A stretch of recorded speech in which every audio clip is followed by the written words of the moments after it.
Praise the Lord. Amen.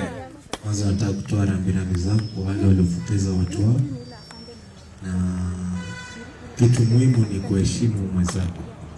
The respect of your colleague is the most important thing. Wajua ukiheshimu mwenzako, hata ile kosa unataka kufanya inakuhaunt, guiltiness. Na kuna aina mbili za uovu. Uovu wa maendeleo na uovu wa kumaliza mwenzako. Sasa utajua uko wapi mwenyewe. So nataka kuwashukuru sisi wangu, wakubwa wangu. Bila hiyo kazi singeweza. Wajua mtoto unaona tabia yake kupitia kwa wazazi. Ukiona mzazi ako na tabia nzuri, unajua mtoto amelelewa vizuri.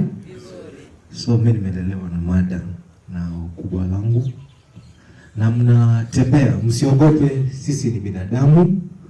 Ukiwa na family issues, unakuja kwa mkubwa, unamwambia, si lazima ikuwe upi. Hata unakuja unashare. Nataka kuwashukuru sana. Mmenifanya nimetrain mpaka Mombasa wananipigia simu. Nashukuru.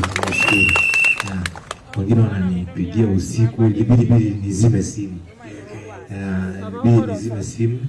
Na kazi yetu haitaki sana mambo mengi. That's why nilikuwa naambia muongee na wasesi wangu, na nikaambia wenzangu wakuje. Hii sherehe haikuwa yangu peke yangu, ilikuwa sote. So karibuni tena, na isikuwe eti ni hii ndio imetuleta pamoja.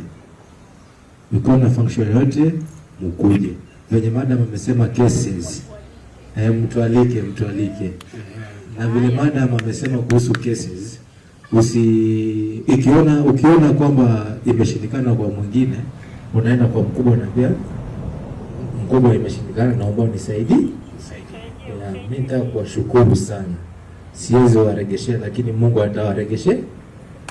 Hii dunia binadamu wanakutana. Amen. Naweza toka hapa tukatoka sehemu nyingine na tukasaidia. Sasa tema mwema uende zao. Yes, asante. Wow.